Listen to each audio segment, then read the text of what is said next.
subscribe. If you like this channel and you feel it useful for students, subscribe to it. It is free and press bell icon. If there is no subscription, this channel has to be closed down. To continue the channel, it is necessary that you have subscribed. Please press the subscribe icon right now. Thanks. आज हम करने जा रहे हैं absolute error, mean absolute error, relative error और fractional error और percentage error. सबसे पहले what is the absolute error, कि एब्सोल्यूट एरर है क्या। मान लेते हैं कि हमारे पास एक फिजिकल क्वांटिटी है जिसको n टाइम्स बार मेजर किया गया, और जब n टाइम्स बार मेजर किया गया तो हमें उस मेजरमेंट की अलग अलग वैल्यू प्राप्त करी, जैसे a1, a2, a3 और n टाइम तक an, ये सभी की सभी n टाइम्स मेजर की गई वैल्यू है। अब एब्सोल्यूट एरर का मतलब क्या है कि अगर हम इस मेजर्ड वैल्यू का मीन निकालकर, जिसको हम ट्रू वैल्यू कहेंगे, और उस ट्रू वैल्यू और इंडिविजुअल मेजरमेंट का जो डिफरेंस होगा उसको हम एब्सोल्यूट एरर कहेंगे। देखते समझते हैं इसको, कि अगर a1, a2, a3, an ये सभी मेजर्ड वैल्यू हैं, तब अर्थमेटिक मीन अगर हम इसका निकालते हैं, मीन निकालते हैं, तो am जिसके द्वारा मैं डिनोट करता हूँ इसको, तो अर्थमेटिक मीन कैसे निकालते हैं, a1 जमा a2 जमा a3 जमा an डिवाइड बाई n, ये अर्थमेटिक मीन आ गया।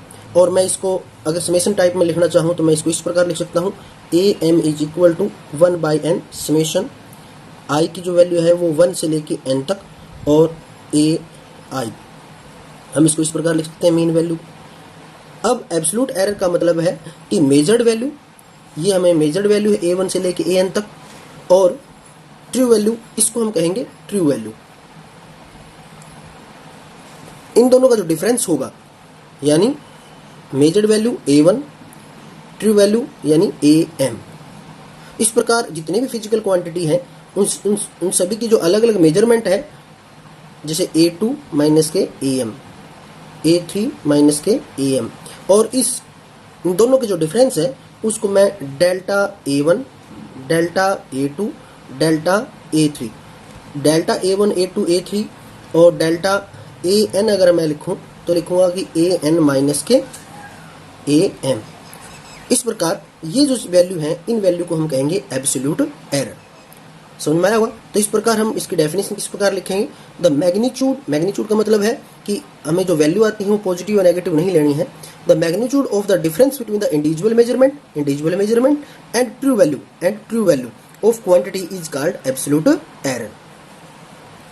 नेक्स्ट है मीन एब्सोल्यूट एरर, यानी जो हमारी एब्सोल्यूट एरर आई है इनका mean, the arithmetic mean of all absolute error in taken as mean absolute error of the physical quantity. अगर कोई फिजिकल क्वांटिटी ए है और उसकी जो मीन एब्सोल्यूट एरर है वो किसके बराबर होगी, कि मैग्नीट्यूड ऑफ, यानी डेल्टा a1 का मैग्नीट्यूड जमा डेल्टा a2 का मैग्नीट्यूड जमा डेल्टा a3 का मैग्नीट्यूड जमा डेल्टा an का magnitude divide by total number of absolute error is n। और इसको अगर मैं समेशन टाइप में लिखना चाहूँ तो delta a mean is equal to 1 by n summation i की जो वैल्यू है 1 से लेके n तक, और डेल्टा ai मैग्नीट्यूड। ये है मीन एब्सोल्यूट एरर। अब अगर हम कोई एक वैल्यू, अगर हम एक सिंगल मेजरमेंट करते हैं किसी फिजिकल क्वांटिटी a की, तो हम इस प्रकार का रिजल्ट या इस प्रकार की रेंज में ही उसकी वैल्यू फाइंड आउट कर सकते हैं। जैसे कि a मीन, ये मीन वैल्यू है किसी फिजिकल क्वांटिटी की, plus minus delta a mean absolute error की वैल्यू। इसका मतलब है कि कोई फिजिकल क्वांटिटी a है वो हमेशा a मीन, फिजिकल क्वांटिटी का mean, minus delta a mean less than equal to a, and a is less than equal to a mean plus delta a mean. ये जो फार्मूला है ये हमें बताता है कि कोई भी फिजिकल क्वांटिटी a है, उसकी जो वैल्यू है वो हमेशा उसकी मीन वैल्यू, मेजर्ड वैल्यू का मीन वैल्यू और एब्सोल्यूट एरर की मीन वैल्यू को अगर हम जोड़ दें, या मीन वैल्यू में से एब्सोल्यूट मीन वैल्यू को अगर घटा दें उस फिजिकल क्वांटिटी की वैल्यू इन दोनों के बीच में हमेशा रहती है। ये आप ध्यानपूर्वक नोट करेंगे इस बात को।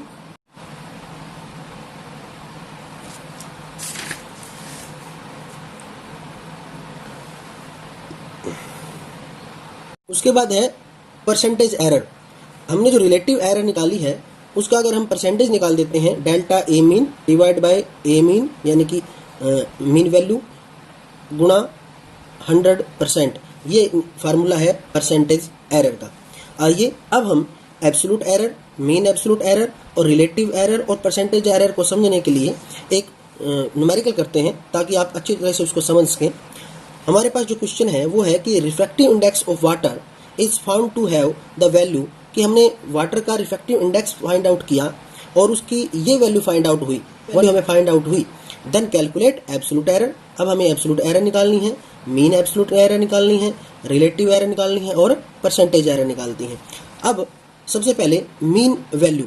मीन वैल्यू कैसे निकालते हैं? मीन वैल्यू अगर हम इन सब को जोड़कर इनकी टोटल जो संख्या है उसको उससे डिवाइड कर देते हैं तब हम वो कहेंगे कि ये है मीन वैल्यू। जैसे सब फर्स्ट वैल्यू है 1.29 plus 1.33 plus 1.34 plus 1.35 1.32 1.36 plus 1.30 plus 1.33 divide by total इनकी जो संख्या है वो 1 2 3 4 5 6 7 8 डिवाइड बाय 8। अब इसको अगर हम कैलकुलेट करते हैं तो हमारे पास जो वैल्यू है वो आती है 1.3275 और इसको हम लिख सकते हैं 1.33। तो 1.33 is the mean value of refractive index of water. अब हमें निकालनी है absolute error, measured value minus के इसकी ट्रू वैल्यू। मेजर्ड वैल्यू हमारी ये है और ट्रू वैल्यू ये है। मेजर्ड वैल्यू है फर्स्ट, जिसको रिफ्रैक्टिव इंडेक्स को मैं लिखता हूँ म्यू द्वारा और यहाँ delta mu 1। Measured value 1.29, true value 1.33, delta mu 2 1.33 minus 1.33। इस प्रकार जब हम सभी वैल्यू को इस प्रकार घटाते हैं तो हमारे पास ये जो वैल्यू आई है सारी की सारी, delta mu 1, delta mu 2 and delta mu 8, ये सभी वैल्यू कहलाती हैं एब्सोल्यूट एरर। अब हमें निकालना है mean absolute error. Mean absolute error के लिए जितनी भी हमारी एब्सोल्यूट एरर की वैल्यू आई है उन सब का मैग्नीट्यूड के रूप में सम अप और डिवाइड बाय उनकी टोटल संख्या, उनकी टोटल वैल्यू की टोटल संख्या कितनी है उससे डिवाइड कर देंगे। जैसे फर्स्ट जो एब्सोल्यूट एरर आई है वो है 0.04 plus 0.00 plus 0.01 plus 0.02 plus 0.01 plus 0.03 plus 0.03 plus 0 divide by 8। और इसकी अगर हम वैल्यू निकालते हैं तो हमारे पास आएगी टोटल वैल्यू 0.0175 और इसको मैं लिख सकता हूँ 0.02। This is the mean absolute error. Next है रिलेटिव एरर। करते हैं तो हमारी जो वैल्यू है वो आती है 0.015 और जिसको मैं लिख सकता हूँ 0.02। This is the relative error. Percentage error का मतलब है कि हमारी जो ये वैल्यू आई है 0.015 इंटू 100, अगर ये वैल्यू फाइंड आउट करते हैं तो हमारे पास आती है 1.5%। This is known as percentage error.